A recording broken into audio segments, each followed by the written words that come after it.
comes to Star Trek tributes in parody form that want to be a parody, that are really just tributes. We know the Orville and we know Galaxy Quest. And I love the Orville and I love Galaxy Quest. Both of them are awesome. I'll review them at some point. Both of them are awesome. But nothing when it comes to tributes in the form of parody. Nothing of them will ever reach the Futurama episode When No Fan Has Gone Before, because that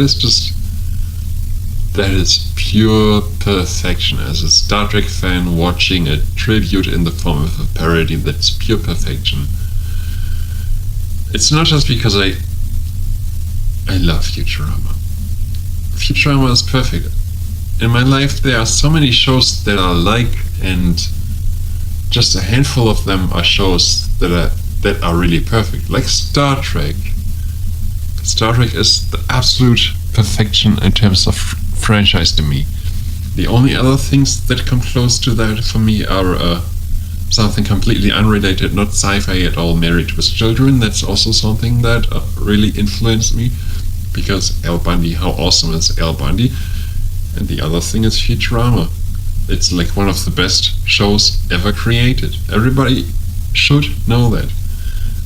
I wanted to say everybody knows that, but I'm saying everybody should know that, because Futurama it's done by the guy who created The Simpsons, and The Simpsons are cool, but Futurama is another level higher. It's pure perfection. It's that level of perfection that Star Trek gave me and that Al Bundy gave me. Nothing quite comes close. Yeah, another one is Babylon 5. Babylon 5 is another one that really influenced me. I'll add that to the list. But anyway, the point is Futurama paying tribute to Star Trek. That's amazing. How amazing can things get that Futurama, one of the most influential, most perfect franchises, pays tribute to one of the other, like, really deep, influential franchises. And that's how it works. It's all the Star Trek cast except for James Doohan, who unfortunately died, and DeForest Kelly, who unfortunately died way before their time, if we go by measurements of Japanese record holders who live to be 120. They shouldn't have died so early. I wish they would have lived to be 100 with such iconic voices and such iconic characters. They should not have died so early. But anyway, it had to be without them. And Scotty was replaced by Will G. I'm not going to say what I'm saying. I'm not going to give a spoiler warning, because everybody listening to this has seen this, obviously. There's not going to be a spoiler warning. You've all seen it. We're just reminiscing, and it's just perfect. We're just reminiscing. No spoilers. You've all seen it, obviously. And it's so perfect because it summarizes all the ideas we have about... I mean, I'm a guy who grew up on Star Trek TNG. I'm not actually a Star Trek TOS. Like, I'm 36 right now. I was born 1982.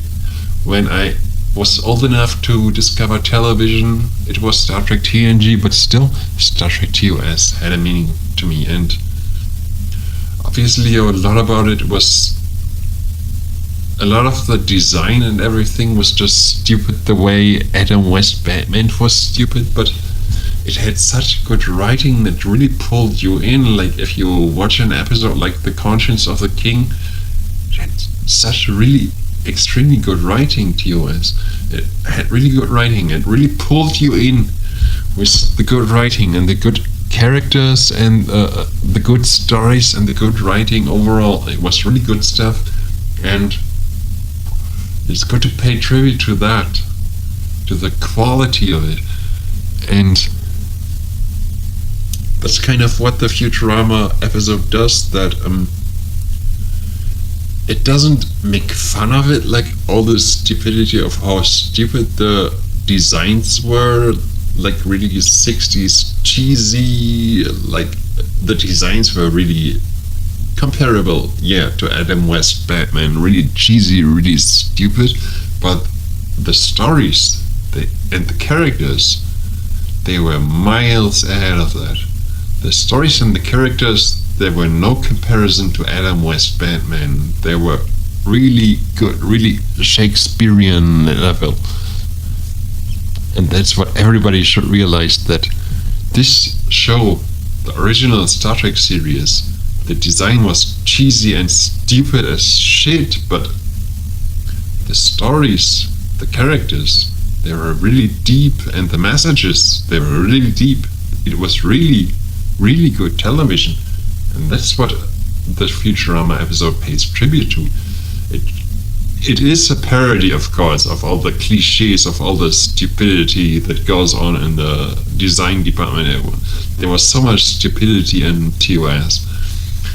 Of course it makes fun of that, but it also pays tribute to all the good writing and the good stories. And that's what I really love about it. But it also goes the Galaxy Quest way of Star Trek convention and Star Trek fans. Like, I think I've been to enough Star Trek conventions to know how to spell Melva. that was the best scene ever.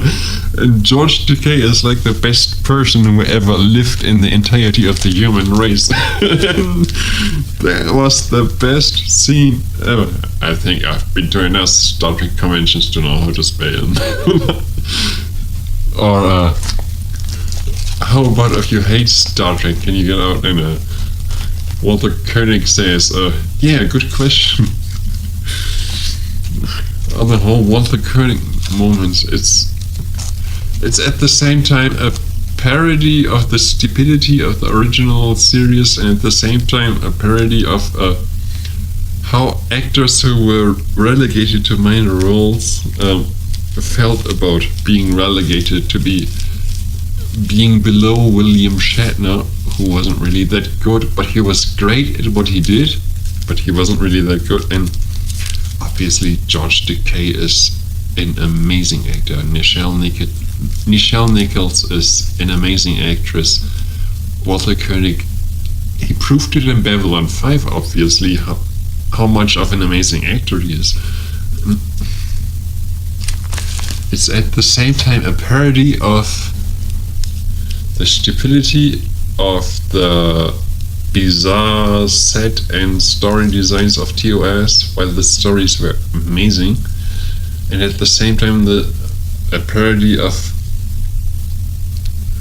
how lower characters, lower in quotes, were relegated to minor roles even though they were amazing actors, and at the same time a parody of fandom, like being obsessed about weird things that they shouldn't be obsessed about, like he took his ship out of his mint condition package and all that stuff.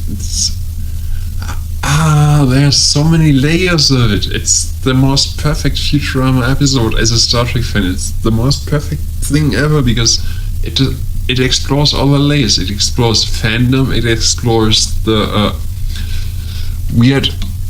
weirdness of how weird the 60s viewed the future, and at the same time it explores how actors like Walter Koenig, Nichelle Nichols, George Takei were totally underrated because they were amazing actors, and they are to this day. Thankfully those three didn't die yet, even though they are all above 80 by now, and hopefully they will not die for another 20 or 40 years.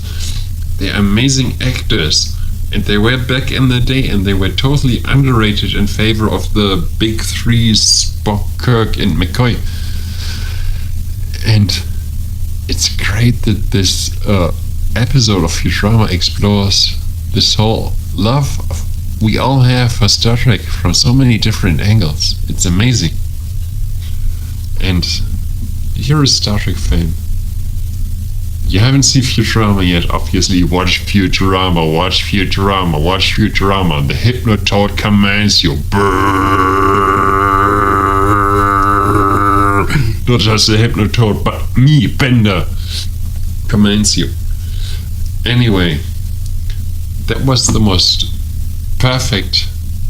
I love Galaxy Quest. I love the OVO, honestly. But if you want to do a Star Trek parody and a Star Trek tribute at the same time, you cannot get past this Futurama episode because it's pure perfection when it comes to that area.